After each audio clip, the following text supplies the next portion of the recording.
மத்தியானம் படுத்துட்டுருக்கிறதே திடீர்னு சடன்னு ஒரே சத்தம். என்னன்னு வாசலில் போய் பார்த்தா ஒரே பனிக்கட்டி மழை.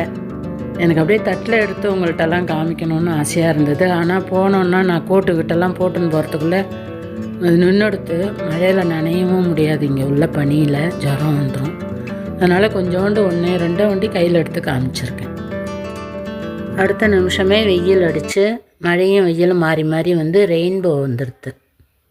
ஹலோ, நமஸ்காரம். இன்றைக்கி மடிப்பாக்கம் சுந்தரி மாமியாத்து கிச்சனில் நம்ம வந்து முருங்கைக்கீரையை வச்சு ஒரு அடை தான் பண்ண போகிறோம். வீடியோ எடுக்கிறீங்களா? ஆமாம். வந்துட்டியா? வந்தாச்சு. நான் ஸ்கூல் விட்டாச்சு, இன்னும் 2 நாள் லீவு தான். 2 நாள் லீவ். டயர்டாக இருக்கேன். பயங்கர டயர்டாக இருக்கு. இன்னைக்கு ஃபுல் டே. இன்னைக்கு 8 மணிக்கே கிளம்பிட்டேன். இப்போ தான் வரேன். சரி சரி. ஆமாம், காலங்கத்தாலே கிளம்பிட்டேன். உங்களுக்கு தான் தெரியுமே, அவங்களுக்கு தான் தெரியாது. சுட சுட அடை வாத்து தரேன், சாப்பிடு. அடையா? ஆமாம். ஓகே. ஆனால் அவியல்லாம் பண்ண போதில்லை, ஏற்கனவே நம்ம அடை அவியல் பண்ணிட்டோம். அதனால சரி, அடை இந்த முருங்கைக்கீரை நான் ஊர்லேருந்து எடுத்துன்னு வந்தேன்ல, அதை போட்டு வாக்க போனேன்.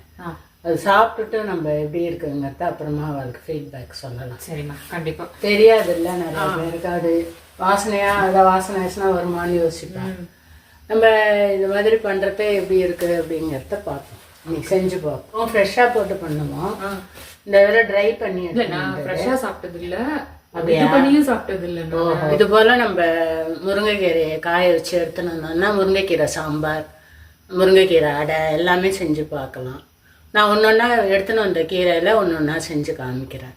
நம்ம இந்த ஊர்லலாம் அவ்வளோ ஈஸியாக முருங்கைக்கீரை கிடைக்க மாட்டேங்கிறது. இந்த மாதிரி நாட்டில் நம்ம ஊர்லேருந்து இதே மாதிரி நிழலோட்டமாக காய வச்சு எடுத்துன்னு வந்தோம்னாக்கா அது செஞ்சு பார்க்கலாம்.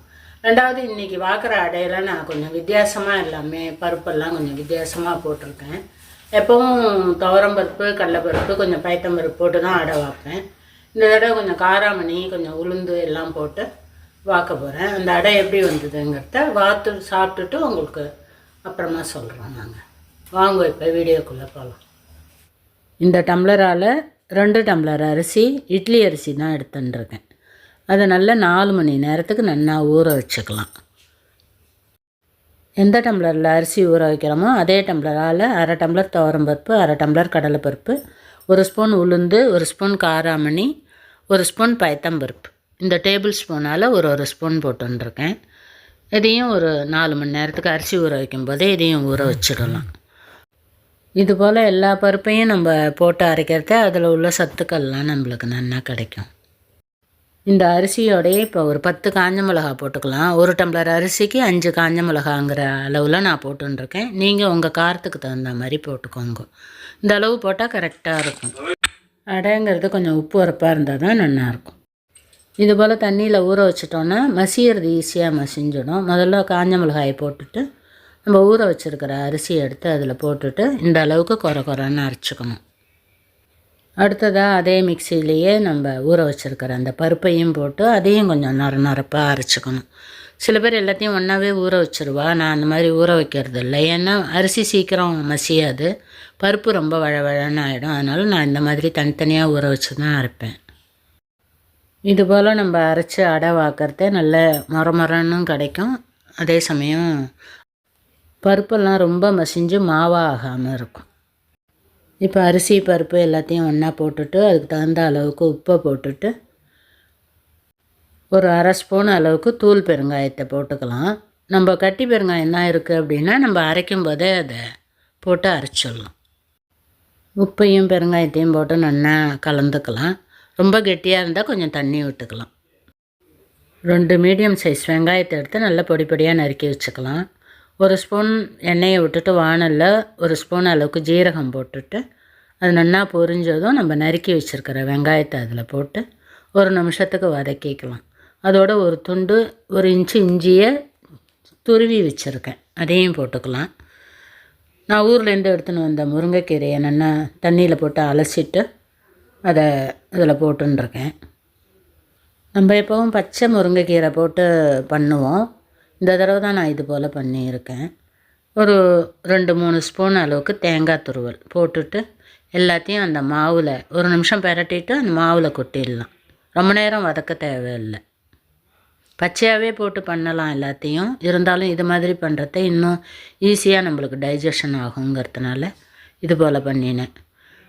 ரொம்ப திக்காக இல்லாமல் இது போல் கொஞ்சம் லூஸாக வச்சுக்கோங்க அடமாவை. இது போல் வாக்கிறதே நல்ல கரகரன்னு சூப்பராக இருந்தது அடை.